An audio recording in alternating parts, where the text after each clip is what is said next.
কাঁচা আম, কলা, তরমুজ, এই গরমের মধ্যে মিষ্টি মিষ্টি তরমুজ, মিষ্টি মিষ্টি কলা, কাঁচা আম, কেউ খাবেন কিনা? কে কে খাবেন তাড়াতাড়ি আসেন। হায় হায় আল্লাহ, আমার এই তরমুজের কি অবস্থা করলো? তাই পুলিশ অফিসার, আপনি আমার কি সর্বনাশ করলেন? আমার তরমুজ, কলা, কাঁচা আম সব আপনি নষ্ট করে দিলেন। আমার সারাদিনের রোজগার সব শেষ, আমি এখন কি বেঁচে খামু? প্লিজ আপনি কান্নাকাটি করবেন না, আমার কথাটা শুনেন। আপনার কি কথা শুনুন? আপনি আমার সব নষ্ট করে আমার কথা শুনে দিয়েছেন। আমি না দাঁড়িয়ে আপনার গল্প শুনুন নাকি?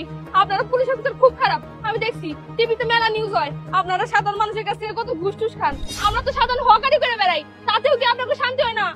আমার কি বড় সর্বনাশ করে দিল আল্লাহ, আমি কি করুন? সারাদিন কি বেঁচে খামু? আচ্ছা শুনেন না, আমার কথাটা শুনেন, আপনি একটু শান্ত হন। শুনেন, আসলে হয়েছে কি, কিছু সন্ত্রাসী আমাকে তাড়া করেছিল। আমি ওদের হাত থেকে বাঁচার জন্য তাড়াহুড়া করে যাচ্ছিলাম, আপনার সাথে ধাক্কা লেগে এই ঘটনাটা ঘটছে। আপনি আমাকে একটু হেল্প করেন, সন্ত্রাসীরা যে কোনো সময় আমাকে ধরে ফেলতে পারে, আমার খুব বিপদ, আমাকে হেল্প করেন প্লিজ। আচ্ছা ঠিক আছে, আপনি তাহলে হামাগুড়ি দেন, আমি দেখছি কি করা যায়। হামাগুড়ি দিয়ে বসুন।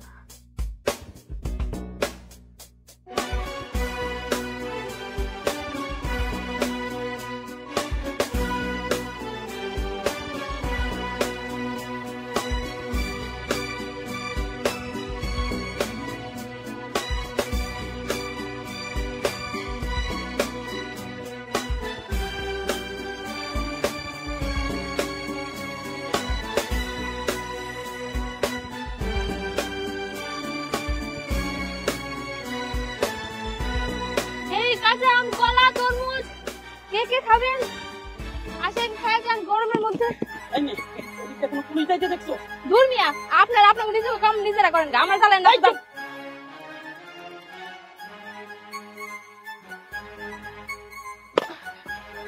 স্যার আপনি উঠেন, আপনার এটা থাকা ঠিক হবে না। আপনি এদিকে যান, আমি আসতেছি। যান।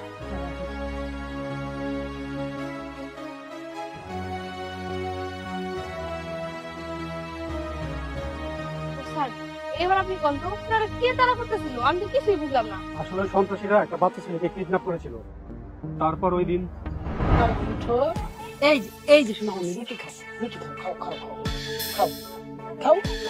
রহম ভাই শুধু খালি ওদের বর্ডারের ব্যাপার পার করতে পারলি এইবার লাল লাল হয়ে যাবো। ঠিকই কইছো ফেরদৌস ভাই, মানে খালি বর্ডারটা পাস করা পারলে এইবার যা ইনকাম হবো না, 1-1.5 মাসের মধ্যে আমাকে কোনো ধান্দাই করতে হবো না। শুধু ওই যে দেখেন সন্ত্রাসীরা ওইখানে দাঁড়ায় আছে, যা করতে হবে খুবই সাবধানে। আপনি কাজ করুন, আপনি ওই দিক থেকে পিছন দিয়ে গিয়ে অ্যাটাক করেন, আমি এদিকে দেখেছি। Okay sir.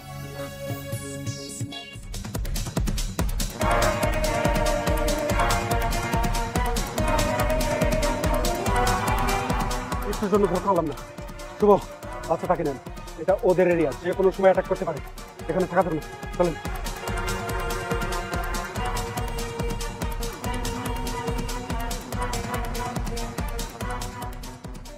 পুলিশ আমাকে চোখে ফাঁকি দিয়ে কতক্ষণ পালায়া থাকবি?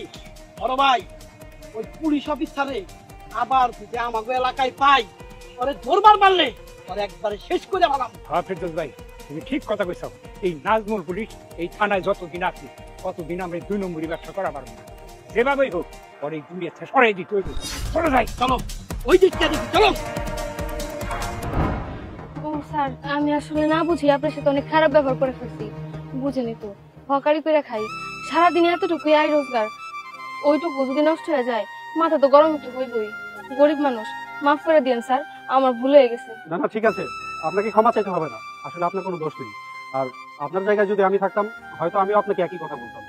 আর আজকে আমাকে বিপদের হাত থেকে বাঁচিয়ে আপনি যেভাবে সাহসিকতার পরিচয় দিয়েছেন, সেটা সত্যি অনেক প্রশংসনীয়। আচ্ছা, আপনি তো এই হকারি করেই খান, তাই না? আমি যদি আপনাকে ভালো একটা চাকরির ব্যবস্থা করে দেই, আপনি কি করবেন? চাকরি? সেটা তো আমার খুবই ভালো হয়। আমি একটা চাকরি কত জায়গায় খুঁজছি, কেউ আমার একটা চাকরি দেয় নাই। এই সারাটা দিন রোদের মধ্যে হকারি করে খাওয়ার লাগে, আর দিন শেষে 200-300 টাকার বেশি আয় হয় না। আমার যদি একটা চাকরি হয়, সেটা তো আমার জন্য খুব উপকার হইব। এখন থেকে আপনার চাকরিটা হয়ে গেলে আপনি প্রতিদিন 5 থেকে 700 টাকা ইনকাম করতে পারবেন, আপনি খুব সুন্দর মতো চলতে পারবেন। ঠিক আছে স্যার, আপনারা অনেক অনেক ধন্যবাদ।